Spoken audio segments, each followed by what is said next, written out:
Hey everybody, welcome back to BK's Bullets. Today we are going to talk the Vertigo series, Clean Room.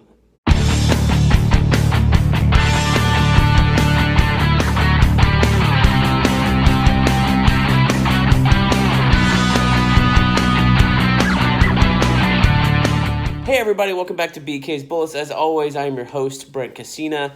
Today we're going to talk about the Vertigo series, Clean Room by Gail Simone and John Davis Hunt. Now, I didn't know it was Vertigo up until late last night after I'd finished Volume 1, and I've only read Volume 1. There are 16 issues in this series total.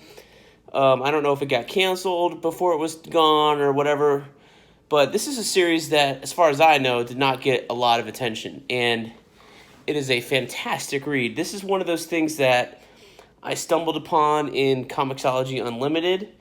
With my subscription there, it's $5 a month if you like reading digital comics. And it's a really good service. I'm not trying to plug it. I'm not sponsored by them or anything. But I've read more independent, weird shit via this service than I have ever actually wanted to buy with my own money before. So it's turned out really well for me. And if you're on the know, if you're there, as soon as something gets added to the service, you'll end up with things like this, which unfortunately is no longer on the service, but I can give it a solid plug anyway that it's worth your time to read.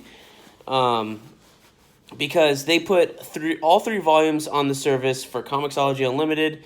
I borrowed them, and the great thing about Comixology Unlimited, I'll just say, is that even when you borrow something, it's like a never-ending library book.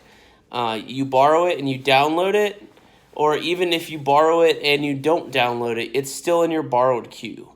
It never leaves unless you, return the book, basically. So you can check out a book from this digital library and never return it if you never read it. It'll stay in your library. But although they limit you, you can download 50 items at a time, or borrow 50 items at a time. Minor detail, but you can be smart with that. You can download all the collected editions. Typically, if they add, issues 1 through 6 of a story, or part 1 through 6, whatever, and there is a collected edition, they'll also add that. So instead of borrowing 6 individual issues, you can borrow 1 collected edition. So that's what I did with Clean Room. I saw the art looked cool. The covers were very different and pink and weird looking, and I was like, I'll check this out. I don't really know what it's about, and I still don't know what it's about, and the description for the first volume doesn't really give it away either. It's still unclear what the fuck is going on, but I read this Volume 1 last night, which is issues 1 through 6 by Gail Simone, art by John Davis Hunt, and who is the colorist on here? Quentin Rigler? Yes, Quentin Winter, colorist, Todd Klein, letterer, cover artist by Jenny Frisson, and she does a great job as painted covers, really beautiful stuff. I'm looking at my iPad over here if that's what you're like. What are you looking at? I have Volume 2 pulled up. Unfortunately, I returned Volume 1 after reading it, and then I'm like, oh shit, now I can't download it again because it's not on the service anymore. But you should definitely check out Clean Room Volume 1, and it is worth your time. This is one of those Vertigo books that I guess, I don't know, for whatever reason, Vertigo doesn't do promotion anymore, or no one's paying attention to Vertigo books anymore because Fables is over, Y is over, Transmet is over, Lucifer is over, Constantine Hellblazer is over. It's kind of gone by the wayside. When was this published? Let me see. So this was published 2016. Okay. So it's a couple years old. That's not a terrible thing. But the art is gorgeous. So let me show you on my iPad here. Sorry for the thing. Let me show you this cover. Look at this cover. Look at that. Beautiful, beautiful cover. Color work is gorgeous. The art is gorgeous. And then you get to the interiors, and this is where shit really gets messed up. So this is one of our main characters. This is, there you go, you can kind of see her there. She's the leader of this cult. So Volume 1 starts off with this little girl getting hit by a car deliberately twice, and then she wakes up, she's nearly dead, and then she starts seeing these she says she starts seeing these things in the world and doesn't know what they are. We don't know if they're like demons or devils, angels, paranormal ghosts. None of that's been explained at the end of Volume 1. And as far as I know, not in Volume 2 or 3 either. I haven't gotten there yet. But it's really weird. And then you jump like flash forward in time, and you're with like a writer, and her boyfriend is dead. He was reading this person's book, Abigail Mercury or whatever. Oh man, forgot her name already. Oh shit. Anyway, the cult leader's book, and she's like, "Why is my boyfriend dead? I'm gonna find out." So you're reading it, and you're kind of like, "Is this like a Scientology thing?" It's a there's the leader's very recluse. She doesn't want to talk to anyone. She has these like people around her that will protect her and do her bidding, and one of them's like a badass secret agent, like Mercy from Superman comics, like Lex Luthor's executive assistant person. And, but she's also like a lesbian that's really interested in this journalist. It's kind of weird. So there's a meeting, and then the meeting goes bad. The journalist goes home, and then like that's when the weird shit starts happening. You start seeing these creatures in the back of her, like her eye. She starts seeing these things.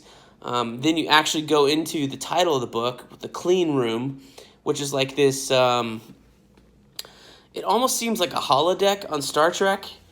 If you would, but maybe of the mind instead of like actually seeing holograms, but it's presented in a way that it makes you feel like you're on the holodeck, and she's like interrogating people and trying to help them, so to speak, and then it actually ends up that these people so far have always done something really terrible, and then one of these weird demon creatures comes out and she takes them down, and or there's one that's like out to get everyone, and they're like, "We're coming." So there's like a portal that's been opened. It's some weird stuff. It's not entirely clear at the end of issue 6. But that is not a reason not to pick this up. Definitely give it a try. The art is gorgeous. It's one of those indie books that's really good because the art is done consistently by the same artist all the way through. And he does a really good job. And it's not... There are some indie books where you'll read and you're looking at the art and you're like, okay, this guy can, or girl, can draw faces pretty well, but they can't do backgrounds, or their perspective is off, or, whatever. This guy, John Davis Hunt, is like, he's really, really good. He's almost like a cross between Frank Quitely and Jason Burrows. So if you know what I'm talking about, like he's got some of the line work that Frank Quitely does and has like this weird, interesting perspective on how to draw these monsters and creatures.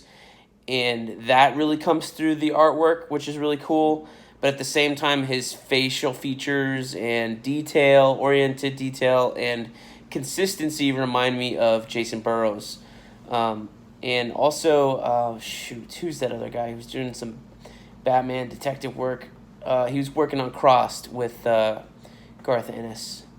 Anyway, in Clone, the Image series, I can't remember his name. Anyway, he's like a cross between all of them in a less like super detailed way. That's not a bad thing. You want your art to be consistently good instead of like good on some pages, bad on some others. And I don't know if he kept a monthly schedule with this book or whatever the schedule was, but I'm glad he did every single page and every single issue for volumes 1 through, issues 1 through 6 at least. It looks like he does volume 2 as well, and all 6 issues there, and probably finishes out volume 3, which is great because there's something I love about a book where the artist is like super consistent. If you've never read Letter 44 from IDW, or Devil's Due, it's also on Comixology Unlimited, the first couple volumes. That artist is really good. He's really consistent. He does every issue. So it's just something on indie books that's like really enjoyable when you have one writer, one artist team instead of like the current Marvel or DC output where they'll swap around in the middle of a storyline and you're like, wait, who's this person? Or they get a fill-in artist and you're like, oh man, this is not as good. This art's really, really well done. So bravo. I forget this guy's name already. I'm scrolling through the book, and I'm like, I wish there were title pages that had his name, but John Davis Hunt. John Davis Hunt. And Gail Simone's the writer. So if you don't know Gail Simone, she wrote Secret Six for a while. She wrote Birds of Prey. She's written some Wonder Woman. She's written some Deadpool, Major X or Agent X over there. And she's, sometimes I guess she's been female-centric, but that's okay because she's been, she can write good female characters. She can write good male characters. So far in Clean Room, I'm not complaining about anything she's written so far. And it's just a really, really strong, intriguing story. I think that's one of the biggest things about this book is that the mystery of what the hell is going on, because it's so wacky and so fucked up and scary, frightening, that it makes you want to read more instead of like, okay, I don't know what this is, I'm going to put it down and never come back to it. It's the total opposite of that, where the mystery keeps you going and reading more and more and more, and you're like, just like, I blew through Volume 1 last night. I could not put it down on my iPad, and I did not want to stop once I started, and I'm glad I did, which is why I'm making this video. So if you have not checked it out, check out Clean Room Volume 1, anywhere you can get your local comic books, on Comixology, whatever. Check it out. It is well worth your time. So with that, thank you guys for watching, and I will see you next time in the Funny Pages.